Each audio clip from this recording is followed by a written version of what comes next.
Hello friends, my self Chandresh Gupta. आज हम लोग डिस्कस करेंगे class 11 chemistry thermodynamics enthalpy. Enthalpy is a interested topic and important for all views class 11th। And enthalpy जो topic है एक competition की दृष्टि से फॉर जे फॉर नीट के स्टूडेंट के लिए भी काफ़ी हेल्पफुल होगा फॉर बेसिक नॉलेज। तो आज हम लोग डिस्कस करेंगे व्हाट इज एंथैल्पी। इससे पहले हम लोग डिस्कस कर चुके हैं इंटरनल एनर्जी। लेक्चर 4 हमारा इंटरनल एनर्जी पे था। हम लोग इंटरनल एनर्जी के बारे में सारे सर्च ऑपरेशन कर चुके थे, क्या इंटरनल एनर्जी होती है। तो आज इंटरनल एनर्जी से एक इंपॉर्टेंट क्वेश्चन, कौन सा ऐसा एनर्जी है जिसे इंटरनल एनर्जी में कैलकुलेट नहीं करते हैं। कौन सी ऐसी एनर्जी इंटरनल एनर्जी में कैलकुलेट नहीं करते हैं, आज का इंपॉर्टेंट क्वेश्चन। तो इसका आंसर होगा gravitational energy. Gravitational energy, gravitational energy को हम इंटरनल एनर्जी में कैलकुलेट नहीं करते हैं। उसके बाद सब हमारा टॉपिक एंथैल्पी। एंथैल्पी क्या है, एंथैल्पी के बारे में जानेंगे। एंथैल्पी है क्या। एंथैल्पी जो है it is a form of heat. It is a form of heat. Heat का एक फॉर्म है enthalpy. Enthalpy it is a form of heat. It is a form of heat. It is a form of it and it donated H। Enthalpy को हम H से donate करते हैं। यह heat form of heat होता है। Eight constant pressure, at constant pressure, constant pressure पे किसी सिस्टम के द्वारा स्टोर की गई total energy at a constant pressure, constant pressure पे किसी सिस्टम के द्वारा स्टोर की गई टोटल एनर्जी को हम इंथैल्पी कहते हैं। यह फॉर्म ऑफ हीट होता है। एंथैल्पी यह form of heat, it is donated bye H। Enthalpy at a constant pressure, constant pressure पे किसी सिस्टम के द्वारा स्टोर की गई टोटल एनर्जी को हम एंथैल्पी कहते हैं। यहां से इक्वेशन होता है H equal to E plus PV. H equal to E plus delta PV. यह H equal to E plus delta PV, जहां H जो है, H आप हमें बताएं कि H जो क्या है, एंथैल्पी है। H एंथैल्पी है। E क्या है, E हम पढ़ चुके हैं पिछले लेक्चर में। E हमारा इंटरनल एनर्जी है। PV क्या है, P हमारा प्रेशर, V हमारा वॉल्यूम है। यही होता है हमारा H equal to E plus delta PV। अब यहां से बात यह है कि जो हमारा E प्लस PV है, कुछ बेसिक चीज था। इसके बाद से अब हम हमारा जो इम्पोर्टेंट टॉपिक है, हम इक्वेशन जाने हैं कि H equal to E plus delta PV. इस इक्वेशन को याद रखे रहिए। इससे पहले इस इक्वेशन को जानने से पहले कुछ बात जानते हैं जो इम्पोर्टेंट है। किसके बारे में, एंथैल्पी के बारे में। एंथैल्पी जो है वह पहला कंडीशन, पहला बात हम जान ले, it is a form of heat. पहला चीज, it is a form of heat. दूसरी बात, इट्स डिनोटेड बाय H। तीसरी बात, it is a state function. Enthalpy क्या है हमारा, एंथैल्पी एक स्टेट फंक्शन है। स्टेट फंक्शन मीन्स जो इनिशियल इनिशियल और final, initial and final state पे जो क्या करे, जो इनिशियल एंड फाइनल स्टेट पे डिपेंड हो, उसे हम कहते हैं state function. It means graph हमारा ए से बी, बी से ए, हमें स्टेट फंक्शन ऐसा फंक्शन होता है जो पाथ पर निर्भर नहीं करता है, वह केवल निर्भर करता है उसके इनिशियल एंड फाइनल स्टेट पे, कि हमारा इनिशियल एंड फाइनल स्टेट क्या है, इसे हम कहते हैं स्टेट फंक्शन। तो enthalpy is a state function which dependence of initial and final state. चौथा बात, इट इज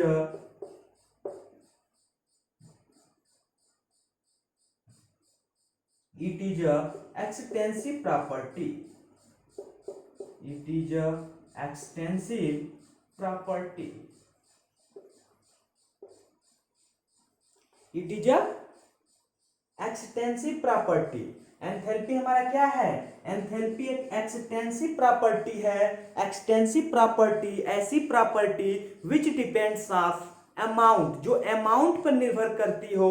आपको बताए थे, पिछले लेक्चर में पढ़े थे प्रॉपर्टी, उसमें E for extensive, E for external. External हो क्या सकता है, एक्सटर्नल हमारा अमाउंट हो सकता है, अमाउंट या क्वांटिटी।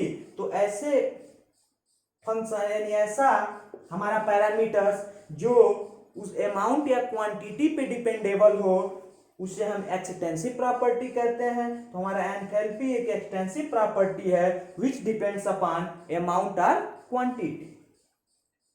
तो पहली बात यह एक स्टेट फंक्शन होता है, दूसरी बात यह एक्सटेंसिव प्रॉपर्टी होती है। इसके बाद से पांचवा बात, इन अ साइक्लिक प्रोसेस, यहां पे देख लेते हैं, इन अ साइक्लिक प्रोसेस। आप जानते हैं कि साइक्लिक प्रोसेस में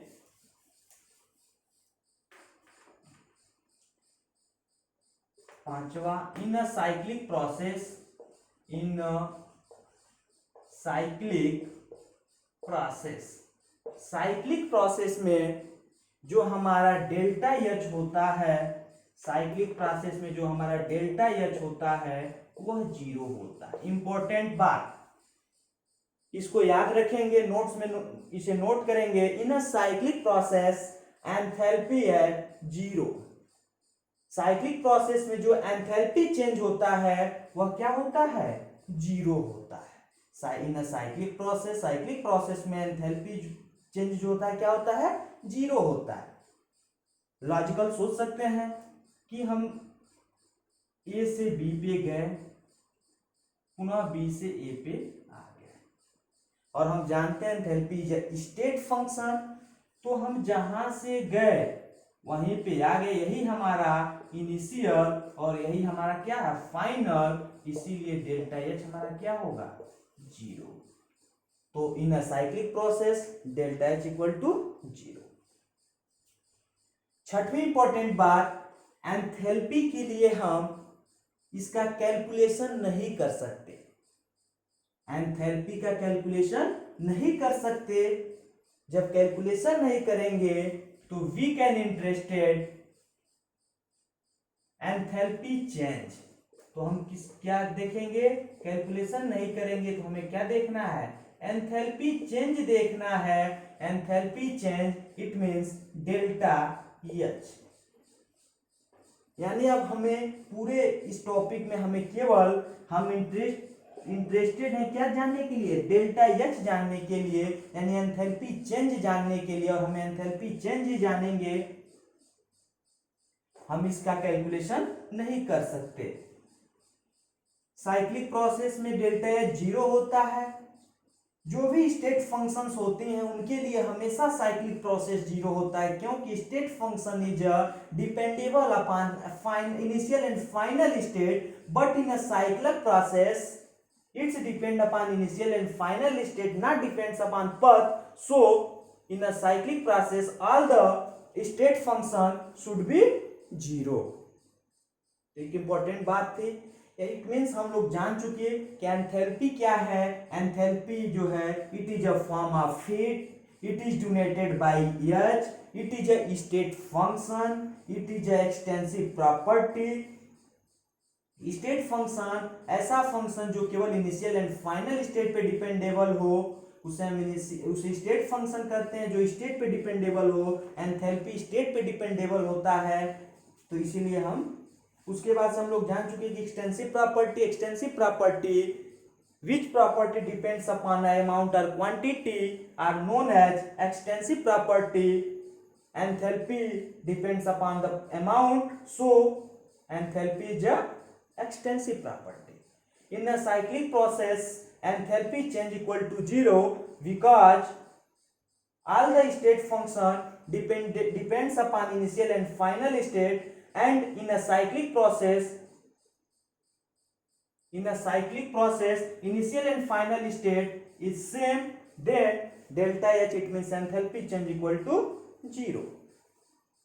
डेल्टा एच को हम कैलकुलेट नहीं कर सकते, जब कैलकुलेट नहीं कर सकते तो we can interested delta H, यानी हम इंटरेस्ट हो सकते हैं केवल हम यह जानने के लिए कि एंथैल्पी चेंज डेल्टा एच क्या है, और हम डेल्टा एच को जानेंगे। ये कुछ छोटी छोटी बातें थी जो कि हम जान चुके। अब इसके बाद से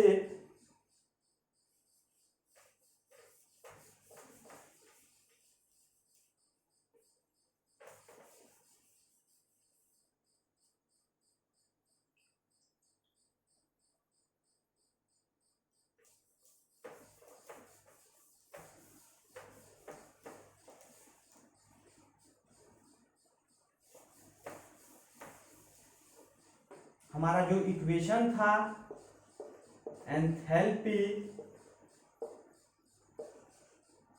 और एंथैल्पी पे जो इक्वेशन था H equal to E plus delta P V, और आपको बताया गया है इसमें ई जो है ई क्या है, ई इंटरनल एनर्जी है। ई क्या है हमारा इंटरनल एनर्जी। H जो हमारा है एंथैल्पी, एंड पीवी जो हमारा है प्रेशर एंड वॉल्यूम।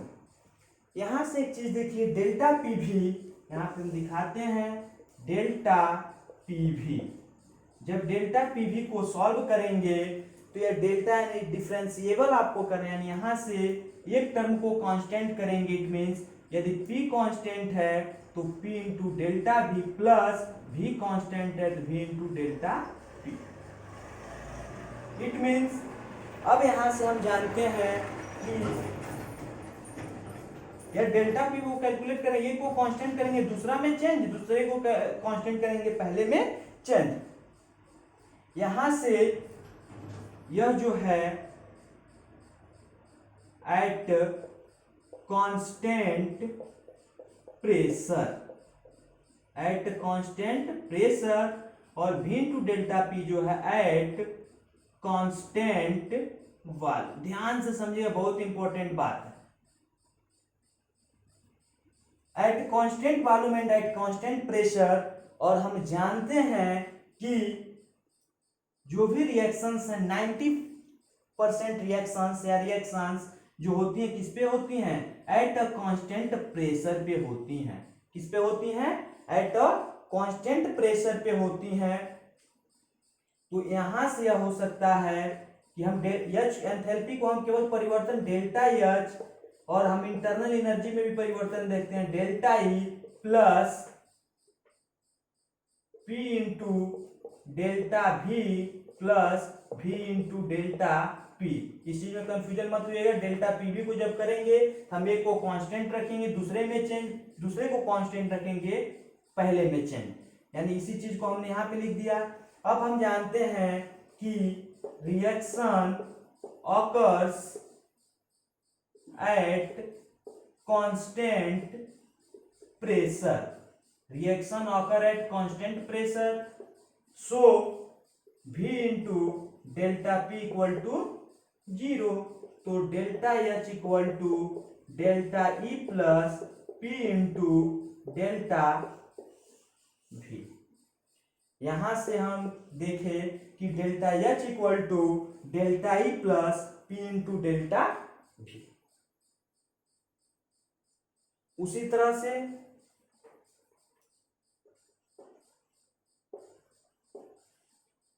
यहाँ पे फिर देखते हैं। अब आप जानते हैं कि P इंटू डेल्टा वी यानी P V equal to N R T, delta N R T. यहां से P V equal to delta P into delta V है आपका, P into delta V equal to delta N R T. चूंकि PV equal to N R T से आप जानते हैं आपका PV equal to N R T होता है आइडियल गैस इक्वेशन, तो P into delta V equal to delta N R T. यहाँ पे R क्या है, कांस्टेंट है। R क्या है, कांस्टेंट है। और जब R कांस्टेंट है तो चेंज क्या होगा, डेल्टा एन एंड टी, यानी P into delta V equal to delta N R T plus delta T N R.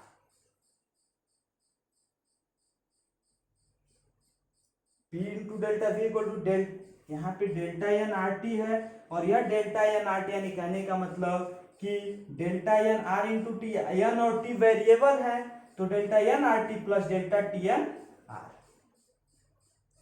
और यहां से पुनः हम फिर जानते हैं कि रिएक्शन occurs at constant temperature and pressure। Constant temperature and pressure पे,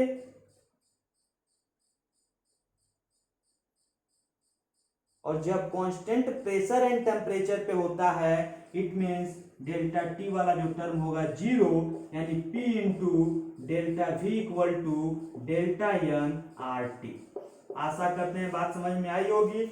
P into delta V equal to delta N R T, यहाँ पे एन और टी वेरिएबल है, यार हमारा कांस्टेंट है।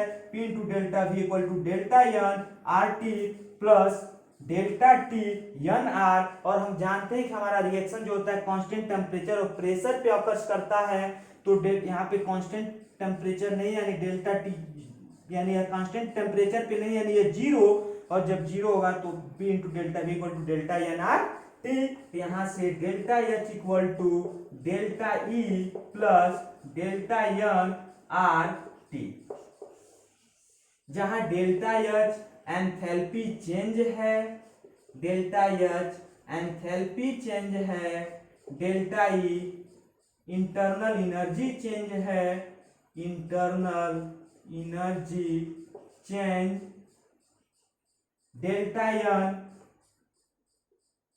आर हमारा गैस कांस्टेंट है, टी हमारा स्टैंडर्ड टेम्परेचर है, और डेल्टा एन जो है यह डेल्टा एन यह होगा Np माइनस एन आर, यानी डेल्टा एन हमारा क्या है, delta N sum of moles of product and minus sum of moles of reactant. It means product के जो भी नंबर ऑफ मोल्स हैं उसका सम है, और रिएक्टेंट के जो भी उसमें स्टोइचियोमेट्री कांस्टेंट होता है उसका सम है, यानी delta N number of moles यानी Np माइनस एन आर, जो Np है यानी Np यहाँ पे है number of sum of moles of product, number of sum of moles of product, and Nr जो है number of sum of moles of reactant, number of sum of moles of reactant, यानी delta N equal to Np minus N R. इस सारे चीज को note कीजिए, एक एक चीज फिर से डिस्कस करेंगे क्या है।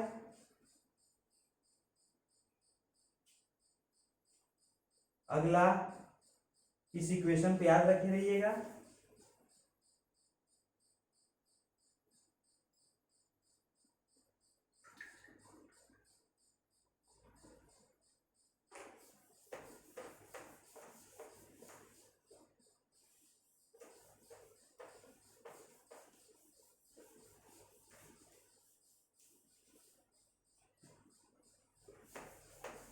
यानी हम लोगों ने देखा दोनों टर्म्स में, नंबर ऑफ मोल के टर्म्स में भी, यानी यहां से हमें मिला था equation delta H equal to delta E plus delta N R T.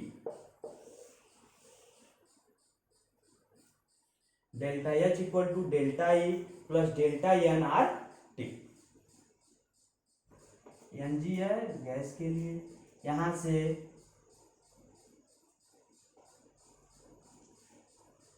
इसके बाद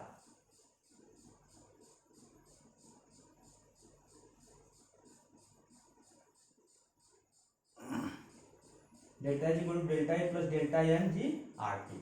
अब यहां से अगर देखें at constant pressure, at constant pressure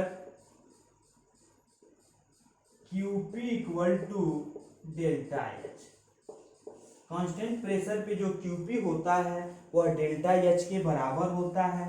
and at constant volume, constant volume पे जो QV होता है यानी इक्वल टू डेल्टा, यह रिलेशन है। Constant pressure QP equal to delta H at constant volume QV equal to delta E.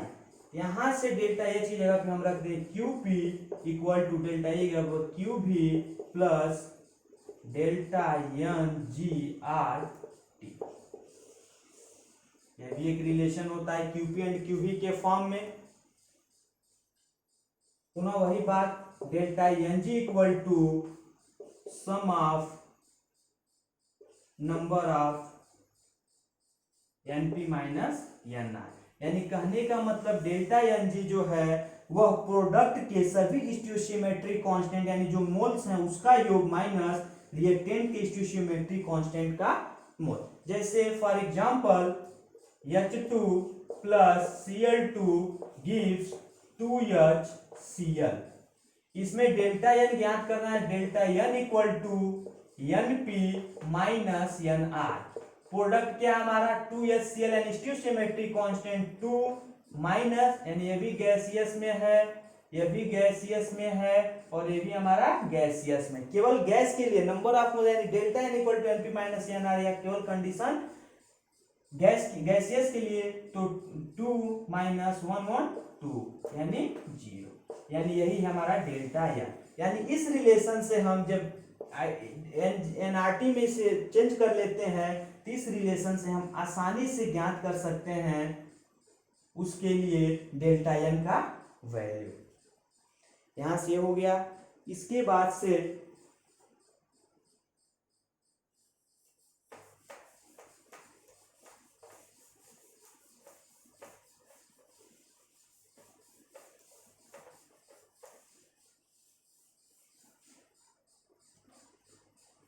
Equation, इस equation को याद रखेंगे। Delta H equal to delta E plus delta N G R T, यह हमारा equation रहा। अब यहाँ पे बात आती है कि delta H equal to delta E, delta H greater than delta E and delta H is less than delta E. तीन कंडीशंस बनते हैं कि डेल्टा एच डेल्टा ई के बराबर हो सकता है, डेल्टा एच डेल्टा ई से बड़ा हो सकता है और डेल्टा एच डेल्टा ई से छोटा हो सकता है। कंडीशंस क्या? For example H2 plus Br2 gives 2HBr। यहां से हाइड्रोजन गैसियस स्टेट में है, Br2 गैसियस स्टेट में और HBr भी गैसियस। आप जानते हैं delta N G equal to NP minus NR। NP क्या है? प्रोडक्ट का जो भी स्टोइचियोमेट्रिक कांस्टेंट हो इन अ गैसियस स्टेट। इस चीज को याद रखेंगे, केवल गैसियस स्टेट के लिए, गैस के लिए, तो गैस के लिए इसका 2 माइनस इसका क्या है 1 1, इसका 1 है, यहाँ पे भी 1 यानी 1 plus 1। It means 2 minus 2 equal to 0। अब देखिए यहाँ पे डेल्टा एन जी का मान 0 और जब डेल्टा एन जी 0 यह पूरा टर्म 0, यानी यहां से delta H equal to delta E. आशा करते हैं समझ में आया होगा।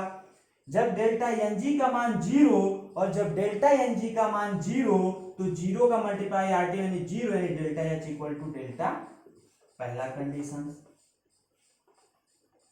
दूसरा,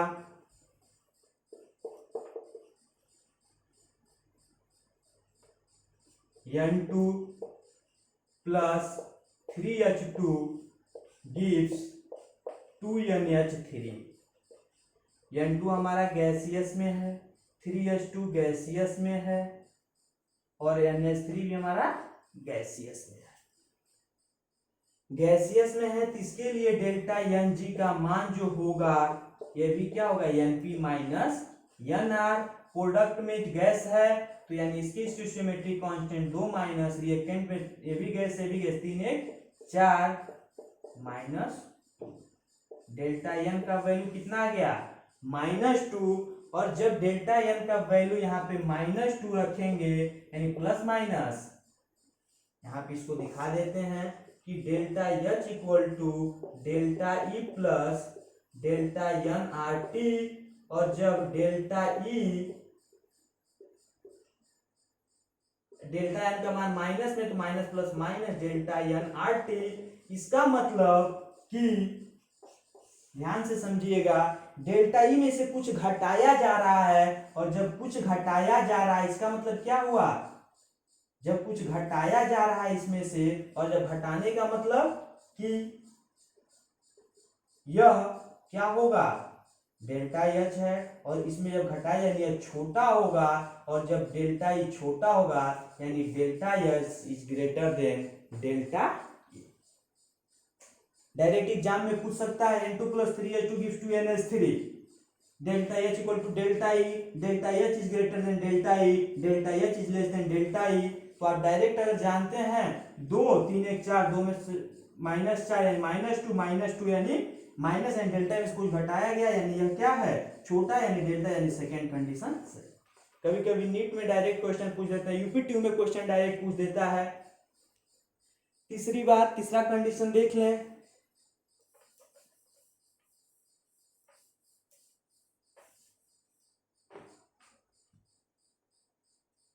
तीसरा कंडीशन CaCO3 सॉलिड है, टूटेगा CaO प्लस CO2। ये भी क्या है सॉलिड या आपका गैसियस। इसके लिए delta N equal to Np minus Nr। Product क्या है आपका केवल गैस का लेंगे यानी 1 यानी 0 यानी 1। यानी यहां से delta H equal to delta E plus delta N का मान 1 इंटू आर टी, तो delta H equal to delta E plus R T. यहाँ पे ध्यान देने वाली बात, डेल्टा ई में कुछ जोड़ा जा रहा है और जब जोड़ा जा रहा है तो यह बड़ा होगा। It mean third condition delta H is less than delta E. तीनों कंडीशन आपने देख लिया, delta H equal to delta E, delta H is greater than delta E and delta H is less than delta ई।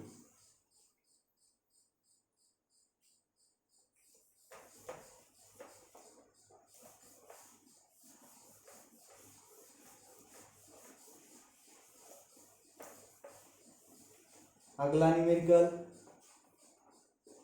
कोई हम reaction ले लें, NH4 NO2 NH4NO2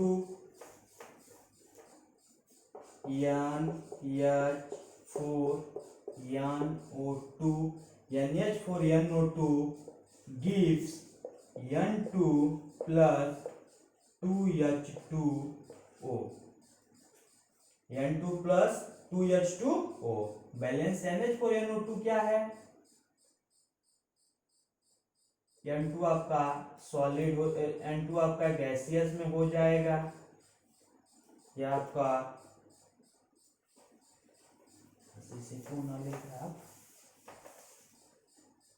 CaCO3 ले लीजिए। CaCO3 सॉलिड होता है, टूटेगा CaO ये भी सॉलिड प्लस CO2 गैसियस। इसके लिए कैलकुलेट करना है delta H minus delta E. Delta H minus delta E. क्या करेंगे, आप जानते हैं कि delta H equal to delta E plus delta N G R T. इस चीज को जानते हैं, इक्वेशन भूलना नहीं चाहिए। यहां से आप ये भी जानते हैं कि delta N equal to N P minus N R, और पी क्या है, जो प्रोडक्ट में जो भी गैसेस स्टेट का स्टोइचियोमेट्रिक कांस्टेंट यानी सम ऑफ नंबर ऑफ मोल, यानी CO2 एक है, गैस में यही है एक, सॉलिड वाला लेंगे नहीं, ये भी सॉलिड यानी 0, यानी ये कितना आ गया 1। यानी यहां से delta H equal to delta E plus delta N G का मान 1 आर टी, और डेल्टा एच माइनस इस डेल्टा ई को ट्रांसफर में delta equal to R T, यानी delta H minus delta E का वैल्यू कितना हो गया आपका आर। किसी भी इक्वेशन के लिए पूछ सकता है, N2 + 3H2 gives 2NH3 के लिए पूछ सकता है, NH4NO2 के लिए पूछ, किसी भी रिएक्शन के लिए डेल्टा एच माइनस डेल्टा ई पूछे, कंफ्यूज करता है, बच्चे सोचते हैं ये कहां से आ गया। अरे आपके पास है delta H equal to delta E plus delta N G R T, आपको याद है, और delta N G R T delta H equal to delta E plus वो आर टी, तो delta H minus delta equal to R T.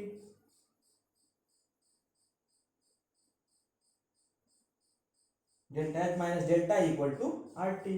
किसी के लिए भी देख लें, N2 + 3H2 gives 2NH3, इसके लिए डेल्टा एन 2, एक भी गैस में होता है, ये भी गैस में होता है, ये भी गैस में, 2 माइनस 3 1 4 इक्वल टू कितना हो गया -2, और जब -2 डायरेक्ट इसमें रखेंगे -2 आर टी, यानी delta H minus delta H minus delta equal to क्या हो जाएगा -2 आर टी।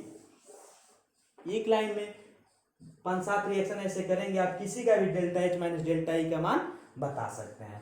तो एंथैल्पी से हम लोग जो भी बेसिक चीजें थी, जो भी बेसिक न्यूमेरिकल्स थे, न्यूमेरिकल कंपटीशन में भी आ जाते हैं, हमने सबको जान लिया। कभी कभी पूछ सकता है कि कौन सा ऐसी कंडीशन है जिसमें delta H equal to delta E होगा। आप इस चीज को याद रखिए, delta H equal to delta E कब होगा, पहला कंडीशन जब क्या हो, delta N 0, term 0, delta H equal to delta E,